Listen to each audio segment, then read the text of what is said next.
আসসালামু আলাইকুম। আমি আফরোজা ঢাকা থেকে বলছি।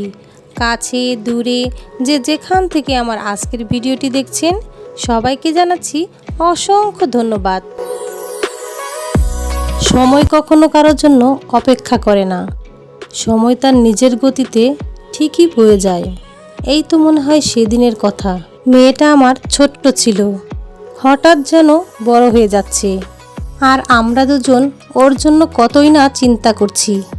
একটা সময় মেয়েটা আমার অন্য আরেকজনের পরিবারে চলে যাবে, তার নিজের একটা সংসার হবে।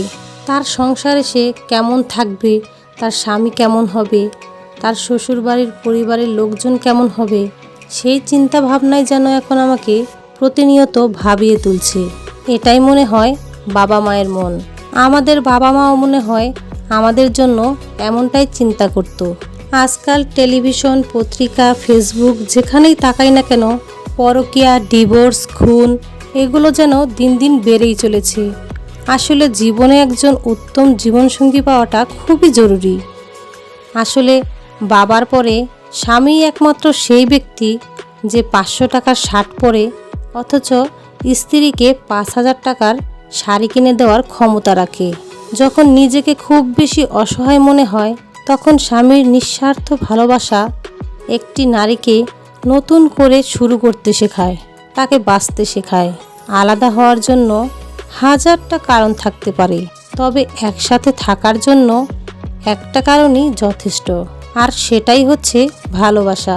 এমন ভালোবাসায় যেন প্রতিটি সংসারে থাকে। আমার কথাগুলো শুনে হয়তো মনে হতে পারে আমার সংসারটা মনে হয় খুব বেশি গোছালো, খুব বেশি রোমান্টিকে ভরা। না না, একদমই না।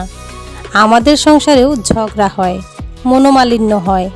মনে রাখবেন, যে সংসারে স্বামী স্ত্রী অনেক বেশি ফ্রেন্ডলি, যাদের ঝগড়া করতেও সময় লাগে না, আবার দুজনে মিলে যেতেও সময় লাগে না, সেই সংসারটাই আমার কাছে বেশি বাস্তবসম্মত লাগে।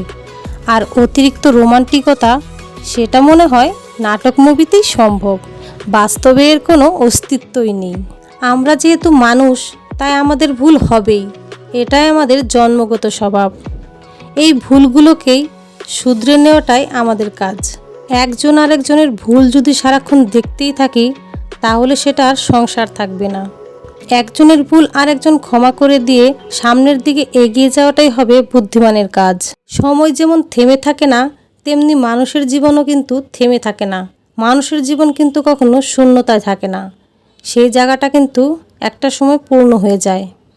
সবশেষে একটা কথাই বলবো, স্বামী স্ত্রীর মধ্যে ভালোবাসাটা এমন হোক যেখানে ছেড়ে যাওয়ার চেয়ে থেকে যাওয়ার ইচ্ছাটাই যেন বেশি থাকুক। আপনারা যারা কষ্ট করে আমার পুরো ভিডিওটা দেখেছেন তাদেরকে অসংখ্য ধন্যবাদ।